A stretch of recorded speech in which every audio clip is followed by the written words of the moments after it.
I'm Shane Morris, and welcome to the BreakPoint Podcast. Some 63 million women are missing from the population of India, missing because they were the victims of sex selection abortion. Today on the BreakPoint Podcast, Jill McElya, founder of the Invisible Girls Project, sat down with John Stonestreet to discuss this ongoing human tragedy, the enormous social implications for India and Asia, and the work of the Invisible Girls Project. Here are John Stonestreet and Jill McElya. Well, welcome to the BreakPoint Podcast. Several weeks ago on our BreakPoint commentaries, we talked about what is really an ongoing crisis around the world. In fact, a few years ago, I had a lot of really fascinating conversation with Nick Kristof, who had written a book on this topic. And of course, there's an article years ago in The Economist magazine called Gendercide. What we're talking about is the missing women around the world that have been victims of abuse, of violence, of sex-selective abortion, one thing after another. So this is a story that is not going away. It's not a story where the situation is actually improved. And I was pleased as a result of that BreakPoint commentary to hear from someone pointing me to a newer organization called the Invisible Girl Project, and its founder, Jill McElya. Jill, did I say that right? You sure did. Thank you. I'm so proud of myself, and I can't take credit for it at all because you told me how to say it, and I was really still uncertain that I was going to do that. But Jill's the founder and president of the Invisible Girl Project. Before that, she spent nearly 10 years practicing law, so she brings that expertise as a prosecuting attorney and a criminal defense attorney to the advocacy that she does on behalf of women around the world. And Jill, your organization has, I think, gained an awful lot of traction in bringing attention to this issue. And one of the things I appreciate is that there's been a lot of secular voices talking about kind of the missing women around the world for years. I mentioned Nick Kristof, for example, and others. But it seems that they're extremely reticent to touch the sex-selective abortion issue, which is something that you list there on your website front and center and something that you're concerned about. So I was really excited to talk to you, Jill. So thanks for your work and thanks for being a part of our podcast today. Thank you so much for having me. I'm so glad to be here. So the obligatory first question is always like, how did you get into this work? And that's usually fun when you're talking about an artist or someone who's writing or a teacher. I mean, so advocacy for missing women, worldwide. This is like getting involved in anti-slavery efforts in generations past. This is like fighting great evils in history. So it's more than just, hey, I had an interest in this. There must have been some sense of a calling. Sure. Yeah. And we really believe that too, that this is truly the war on women globally. And our story is pretty fascinating, though. I will tell you, if I say so myself, just because I really feel that the Lord made this happen, and I'm grateful for that. My husband and I are both believers. While Invisible Girl Project is a secular organization, we work in India. We are both believers, and we believe that our God is a God of justice, that He calls us to do justice and to love mercy and to walk humbly with Him. And so really, with my background in the law and my heart for justice, because of God's calling, I had an opportunity in 2008 to move to India and work as an attorney in India for a large international human rights organization to help rescue people from bonded slavery. And that's how I got over to India. Wow. So I was in January of time, and my husband was not even on my radar actually at the time either. And this is what I was supposed to do. So lived there during that year, doing very, very fulfilling, rewarding work and helping rescue people from slavery. My husband and I started dating long distance. He was in Indianapolis, Indiana, and I was in India. And that's like isn't that Mark Twain's line? It's like, the difference in words is the difference between lightning and a lightning bug. They're pretty different. Yeah, exactly. Long story short, we got married at the end of 2008. And in January of 2009, here we were, newlyweds, living in Chennai, India. And over the course of that year, I remember hearing stories or reading in the newspaper things that just seemed unbelievable to me about baby girls being killed simply because they were girls. For example, I remember a news story that said something along the lines of man throws newborn. My fiance at the time, I remember we would just talk over, Skype and talk about these things, and fathomable to us, really. And really, we didn't, a lot in our social circles of Indian friends, it was not really a point of discussion either. And so here we were, January of 2009 now, as newlyweds living in India together. And my husband had a chance to go on a trip with some friends of ours to do an exploratory trip of sorts down to remote villages in South India, where we had heard the practice of female infanticide was going on.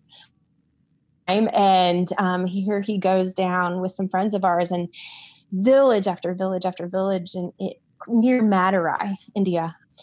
He just remembers seeing a number of little boys playing, but very few little girls. One village in particular, the boys outnumbered the girls 8-1. And likely because he was maybe the only Westerner they had ever seen in this village, they were very open with him about the practice of infanticide that was going on there. And they just told him, he started asking questions, and they pointed to a little old lady who had come up in the crowd, just kind of forming around my husband. And they pointed to her, a grandmother looking elderly lady. And they pointed to her and said, see that woman back there, that's the baby killer. Whenever a baby girl is born in our village, she's the one who will do away with it. And he just, he was just dumbstruck, of course. And then as this crowd began to get bigger, he noticed there was a young woman there holding her own baby, a baby girl. And it turns out that this young woman was about 21 years old. And when we tell this story, we call her Asha, just to protect her identity. But Asha knew her whole life that she was unwanted, and that her parents for years tried to get pregnant with a son. And years before Asha was ever born, her parents, in attempts to have a son, her mother got pregnant, had a healthy pregnancy, carried her baby 9 months, and delivered a healthy baby girl. And Asha's parents killed their first daughter. Wow. Then Asha's mother got pregnant again in hopes of having a son shortly thereafter. Again, her second pregnancy was healthy, delivered a healthy baby girl, and her parents again killed their own daughter. Again, Asha's parents got pregnant in hopes of having a son, carried the baby to term, had another little girl, and they killed their third daughter. Asha's parents did this 11 times. She had 11 baby girls, and they killed all 11 of their daughters. And here, Asha was standing before my husband, and he's hearing her story. And, we just realized, I guess Asha realized herself too, that her parents must have, at some point come to the recognition that they were never going to have a son. So they let Asha live. And so here Asha was standing before Brad.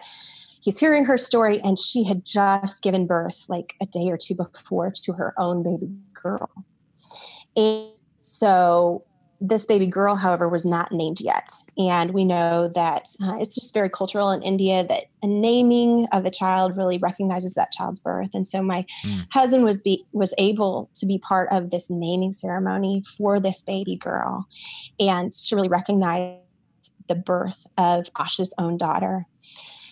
And so, of course, seeing these things, hearing these things, I remember my husband came back to our home in Chennai, and we were just sitting across the table from each other in our little apartment with the fan whirring over our head, in hot India. And he just was telling me the story of Asha and her sisters and then her own baby. And tears were just rolling down my face, of course. And I just remember looking at my husband, and he was looking at me. We just realized we have to do something about this. Now that we know that this is happening, we cannot sit idly by and just do nothing. And we knew of wonderful organizations, much like the one I worked for, that was in various parts of the country, rescuing girls from trafficking and from brothels. But there was no international organization that was doing anything to help save the lives of little girls and to prevent trafficking from happening. And so that was really just when it came on our radar. And over the course of that year, all of 2009, then we met a number of Indians who were all doing great work to help save the lives of little girls. They just needed their capacity increased, and they needed help with strategic planning, or they needed funding. And so when we moved back to the States at the very end of 2009, and over the course of the next year and a half before we became a 501c3 organization, we just knew that our mission would be to help end female gendercide in India. And the way we would do this would be to work with Indians. The Indians who were on the ground and who recognized we have a problem in our culture and we need to fix it. So instead of us coming in as Westerners and saying, India, you have a problem and we're here to fix it, we wanted to help those Indians that we had met over the course of that year. And then since then, as we've grown as an organization, of course, we've increased our in India who are rescuing little girls now. So that's how it all began. Wow. Well, that's one of the striking things I think about specifically the India side of the story. I mean, when The Economist magazine wrote, I don't know, it must have been 10 years ago when they printed that cover story, Gendercide, about it, however many million, hundreds of million missing girls around the world. India was part of that story, but the story goes to China. We know the story goes even in increasingly in Western countries, and I want to get into all that. Mm-hmm. But the distinctive in India is interesting, tragically interesting, because in China you have a government policy, right? The government had mandated a one-child restriction, and now it's kind of sometimes two restriction. And our friend Reggie Littlejohn has been working on that issue for a really long time. But India, there's not a government mandate. It's kind of a cultural thing. So what's the worldview assumptions that are beneath and underneath and driving this mass killing of baby girls? Sure. In India? Sure. So one of the huge differences, of course, as you mentioned, is it's cultural. Like the laws in India are actually on our side. So you have laws that restrict sex-selective abortion, and you have the laws that make, of course, the killing of baby girls illegal, and child marriage is illegal, and trafficking is illegal. So the laws are completely on our side. We just believe that the laws are not being enforced, and that's part of what we do as well as we pursue justice for these girls. But I think part of what is the underlying cultural belief is just that girls are expendable. They are a financial burden to their parents. And so you will see signs across India. I remember just being behind an auto rickshaw that said something like, pay 500 rupees today, save 50,000 in the future. Well, if you pay 500 rupees to bribe an ultrasound technician, because it is illegal in India to know the sex of the fetus before the baby is born. No way. It's illegal? It's illegal. Because of this? Because is it because of this? Yes. Yeah. Okay. And so in 1994, well, you have it's called the Preconception, Prenatal Diagnostic Techniques Act in India. It's from 1994. And it makes it illegal for anyone to know the sex of their unborn baby before the baby is delivered. And it's because India recognizes that we have a problem. And so I remember just when I was pregnant here in the US, my Indian friends, are you going to find out whether you're having a boy or girl, or are you going to do it the Indian way? Because it's illegal. But you can, of course, there is corruption. And so you could, of course, bribe an ultrasound technician or a doctor to tell you the sex of the fetus. And so that's what you often see happen. I remember being in Delhi talking to a doctor in Delhi who said that he knew at his hospital, they were very, very careful to not do that. But at a number of the different hospitals in the area, a family might come in at around 20 weeks, and an ultrasound technician or a doctor might have a calendar in front of them and say, well, your next appointment is on Monday, and circle the M on Monday, giving the hint to the family that they were having a male. Or, no, you need to come back on a Friday, and circle the F for Friday. Yeah.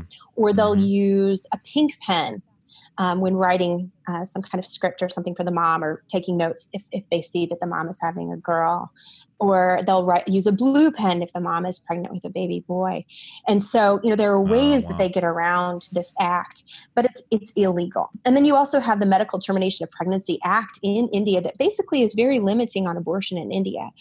In India, really technically, abortion is not supposed to be a form of birth control at all. And yet all these laws are being broken when a mom finds out she's pregnant with a baby girl. because girls, again, are considered financial liabilities. And so you can spend $500 now, or 500 rupees now, which is less than $10, 500 rupees now, to bribe the ultrasound technician, which will save you $50,000 in the future, because unfortunately dowry is still very much practiced across India, even though that is illegal too. And so parents, in order to marry off their daughter, will have to pay a very large sum to the prospective groom's family. And so from the time a baby girl is in utero, she is considered a burden already. So that's a huge part of it. Shane Morris here again. We'll get back to John Stonestreet and Jill McElya in just a moment. During July, the Colson Center is offering an outstanding new book by Sean McDowell and J. Warner Wallace. It's called So the Next Generation Will Know: Preparing Young Christians for a Challenging World. It's ideal for parents, teachers, pastors, anyone who wants to see young people, especially Generation Z, embrace and grow in Christ.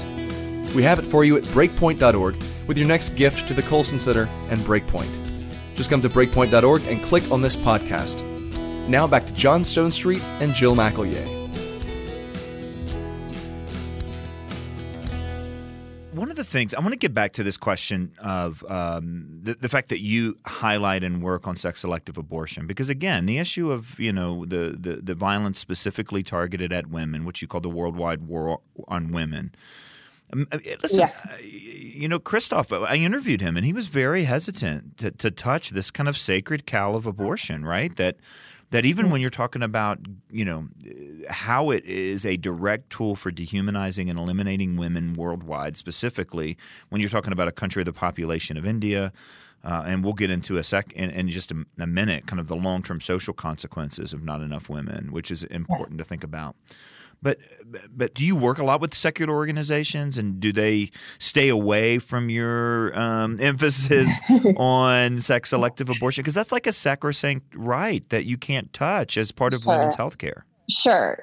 And so, you'll hear me intersperse the word fetus, because we do work with secular organizations. I mean, like I said, as a believer, I believe that's a baby in that womb, no matter how old that baby is or how far along the mom is pregnant.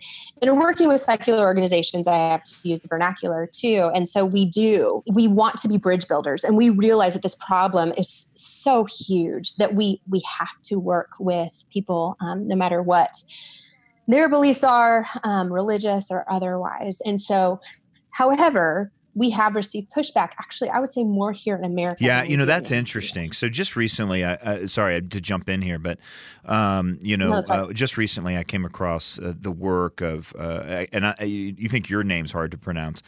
She's a Nigerian Catholic activist, pro-life activist. I think she runs an organization called Pro-Life Africa. Obanuju or something is her name. And she actually talks about the push for abortion rights throughout Africa as a form of European colonialism. That's the language that she's using. And is that kind of what you're talking about? Is like, this is really the connection of abortion and women's reproductive rights is kind of a sacrosanct, you can't touch this sort of thing.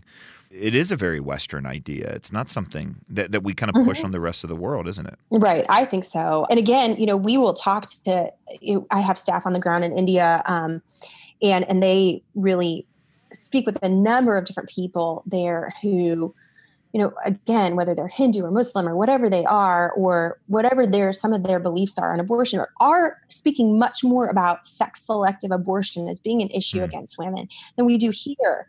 Years ago, there's a documentary that came out called "It's a Girl," the three deadliest words in the world. It's a girl, and that's actually how I got to meet Reggie Littlejohn, who you mentioned earlier. And she's a friend, and really a mentor to me too.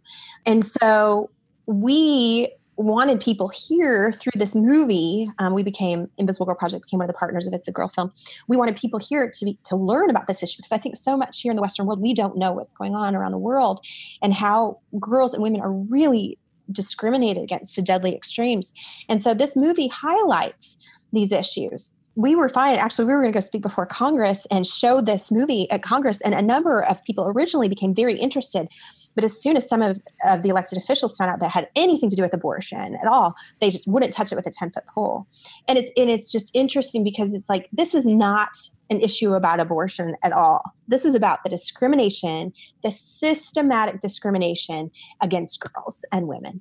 And it's so pervasive that it's led to what is now 63 million girls who are missing from just from population. India. Just from India. And that's huge because, Nick Kristof's, I forget what the book was called. Do you remember what Nick's book was? It was like the war against Half the Sky. Yeah, that's right. And it had a tremendous documentary on that. I mean, he highlighted a number of issues. So when you talk about kind of the worldwide war on women, sex-selective abortion, where does that fit in terms of scope? Is it the worst example? Is it one of the – I mean, because you talk about, forced trafficking, all the other ways that Sure. women are discriminated against and disenfranchised and abused and so on worldwide. Where does this issue fall in? So sex-selective abortion is the reason why more girls are eliminated worldwide than any other cause.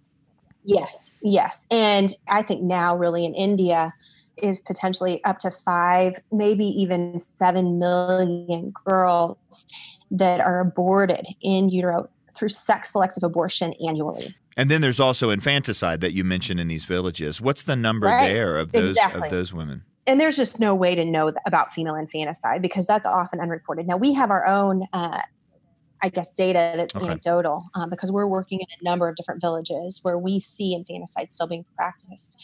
But that's a hard number to get for you just because people are not going to come forward and really admit that. And there's no, those killings are often hidden. Whereas, abortion happens in the medical, as they say in India, in the operation theater, in the operating room. And so they know that this abortion was on a female baby. And so they're able to collect those statistics. And so is accurate. And we don't know for sure because no studies are really accurate on it. The lowest end, I think right now is what they say is about 700,000 girls are selectively aborted every year. I think Justice Thomas may have used that number in his recent concurring opinion on that Indiana case. That's a very low number, though. I think it's pretty much agreed upon at this point that it's at least 2 million a year. And we see that what's happened then with, if we're fair, we just say, okay, like the reasonable number at this point is 2 million girls are being aborted annually through sex-selective abortion. Then what's happened is you look at the statistics that's like, 914 girls are born. I guess that's the child sex ratio. There are 914 girls for every 1,000 boys in India. And India's sex ratio at birth shows that there's only 898 girls born for every 1,000 boys born. And that's interesting because if you let nature take its course, we'd say God take his course, but nature take his course. In general, on average, there's more baby girls born, right? Isn't it like, I forget what the number is, but the ratio is not quite 1-to-1. There's more women than men. Is that right? I believe that number is there for every 1,000 boys born, there's like 1,005. And so when you see these numbers where it's just clear. And then you multiply that by millions. Yeah, absolutely. You're talking about Indian population and Chinese population. You're talking about millions and millions and millions. Now you're talking about millions of missing girls. That's right. And that's what's happened. And that's why the India Economic Survey just in 2018, it was released in January of 2018, showed that they believe that it's about 63 million girls and women who are missing from India's population. And then the way that's played out then effectively is that there are 37 million more men than women in the population. And this is a problem. Now, this is where we need to go next because, I teach this to students, and this is probably a bad way to do it, but men need women in general.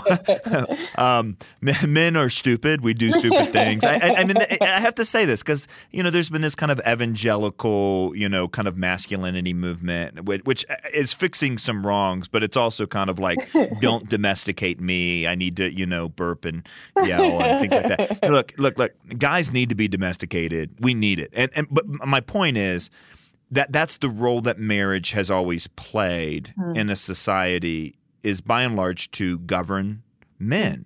It's one of the roles. It's a very important role. Patiram Sorokin wrote about this, the Harvard sociologist. We could just go down the line. Not only does it curb the male sex instinct, which is an important thing that has to be done in a culture on a culture-wide thing, but it helps men think about the future. It makes men productive. It turns men's attention outward instead of inward. So now we're talking about a culture where you have, what did you say, 37 million. Yeah. And when you look at China, the numbers are even worse. And so you look at this and you go, good heavens, this is the recipe for a more aggressive nation. Yes. This is recipe for higher rates of sex trafficking and antisocial behavior. And we've seen high-profile cases come out of India of abuse of women that's just horrific.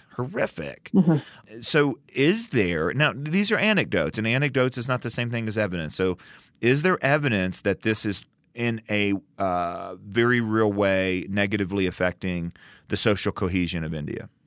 Well, we say that we believe female gendercide is a root cause for human trafficking of girls, because we know what is happening. You have villages, and there are studies that show, and they've been to these various villages where there are men, but there are absolutely no women to marry. And so, for example, in that little village down in close to Madurai, where my husband was 10 plus years ago, can you imagine? So you have 8 to 1, you have all these little boys running around. Those little boys will become men someday, and they will have no one to marry. So what happens? Well, what is happening, which we know because girls have been rescued from trafficking, is that young girls will then be trafficked from various smaller villages across India or from other countries to these villages in India and be forced to marry these men. And what will happen is a young bride, maybe 12, 13 years old, be forced to marry a man that she doesn't know. And then because his brother doesn't have anyone to marry, he'll marry her also. And so you have a young girl who is acting as a wife, quote unquote, to these men when, she should still be a child and she should be in school. And we know that this is happening.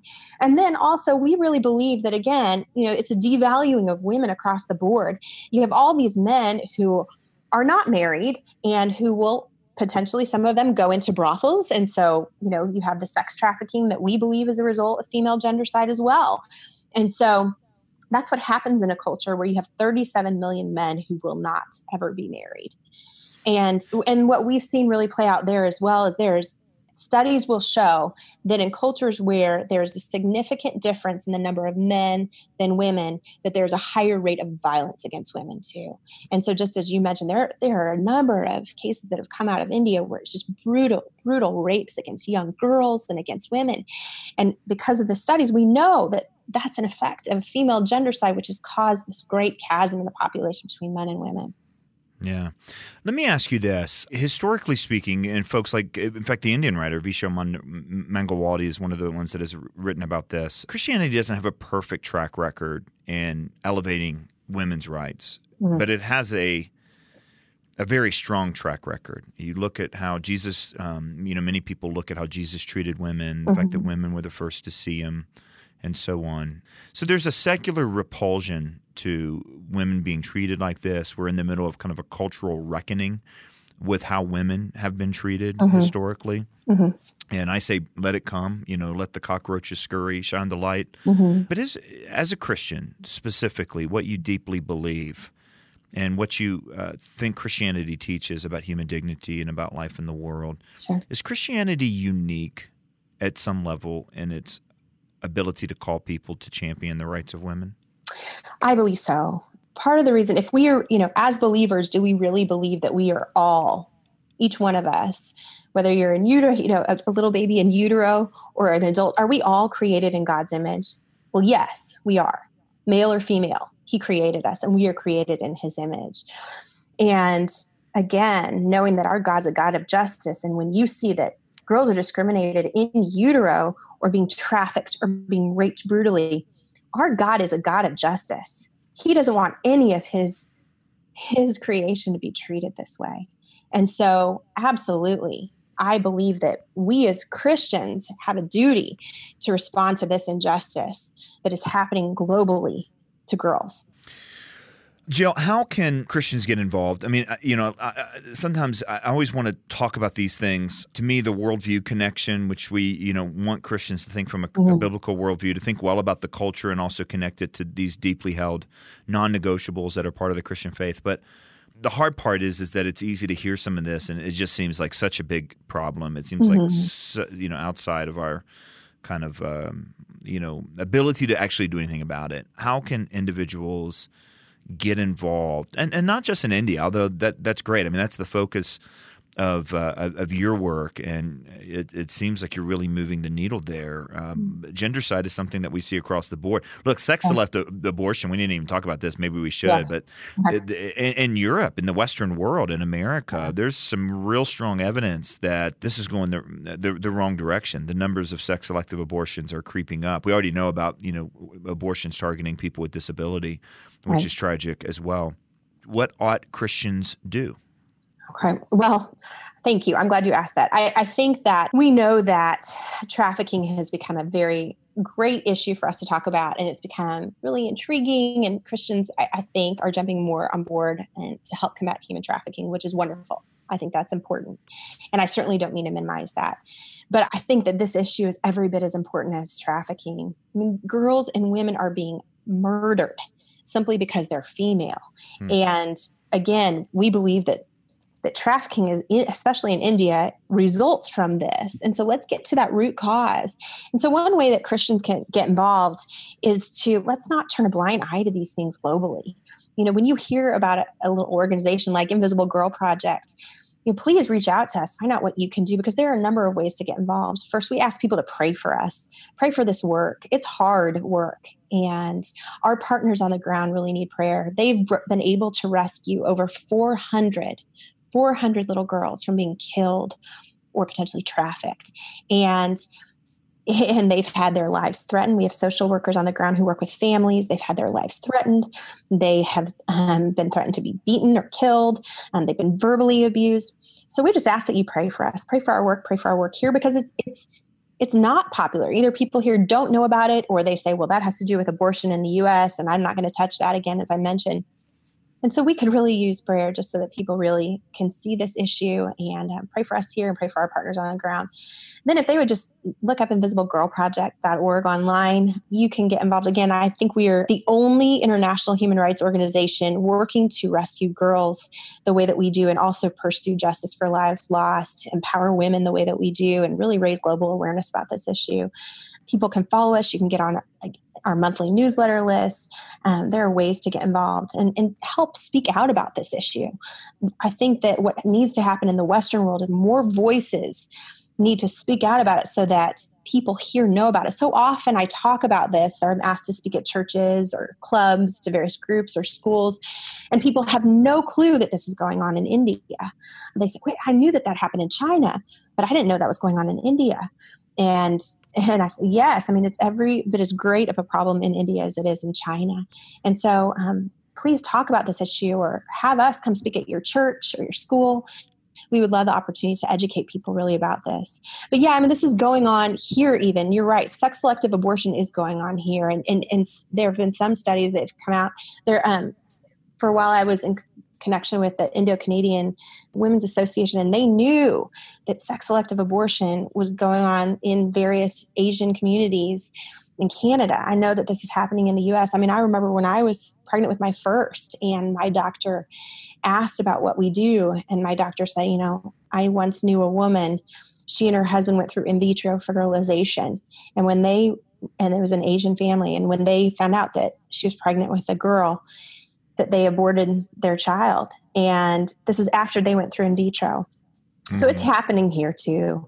But we have... Oh, well, I mean, that's a whole nother line of this, right, Jill? I mean, right. And we're talking here about kind of the tragic targeting, but technology is going to, as technology always has, allow us to be bad better. And in vitro fertilization combined with, CRISPR technology, I mean, now we're getting into stuff we also talk about on BreakPoint in terms of genetic manipulation and, designer babies. Right. And some of that, it's certainly, we haven't quite reached that, but once we do, do, and babies are seen more and more and more. I mean, because at the root of this isn't the root of this the same, right? If babies are a commodity, if babies are something we make to order, right? If babies are, seen because they're female as expendable. Well, if babies are seen as products, right. And you order a boy and you get a girl, and you talk about reproductive technologies, and the mentality's already there that children are possessions. They're kind of, bucket list acquisitions near the end of your life. And so you don't want to get the wrong one. And, it really comes down to worldview and whether we understand every single life to be valuable and whether Christians are ready to defend them. Well, look, this has been a great conversation. I'm really grateful for your work and to learn more about it. Jill McElya. I'm going to say it right. Hold on, Jill. Jill McElya. Yes. Yay. Jill McElya is the founder and president of the Invisible Girl Project. Go to invisiblegirlproject.org, invisiblegirlproject.org to learn more about the work that they do in protecting innocent girls, born and unborn, in the nation of India, and the work that they do on the justice as well as the advocacy side of things. Really do terrific work. Again, invisiblegirlproject.org. Jill, are you on social media or anything like that where people can also follow you? Yes. So we are on Instagram at, it's just Invisible Girl Project. We are on Twitter. It's the letter N, Visible Girl, PRJ. Those are the big ones. And Facebook, Invisible Girl Project. Please look at that. Great. If you're not on social media, I would tell you don't start because it's painful, but you are, so there you go. Hey, it's been great to talk to you. Thanks for your work, and hopefully we can continue to chat about what you're doing in the future. But again, invisiblegirlproject.org. Jill McElya, thanks so much for being a part of the BreakPoint Podcast today. Thank you for having me. Shane Morris here again. I hope you enjoyed John Stonestreet's interview with Jill McElya, founder of the Invisible Girls Project. Before I leave you today, I wanted to alert you that we've now scheduled the next in our series of extremely popular online short courses. The topic of this one is homosexuality, climate change, abortion, and transgenderism. What would you say? Beginning August 6th, join with Andrew Walker, Jay Richards, Ryan Bloomberger, and Sandra Glahn as we explore a thoroughly Christian response to these tough issues. Come to breakpoint.org, click on this podcast, and we'll tell you how you can register. For the Colson Center, I'm Shane Morris. Thanks for listening.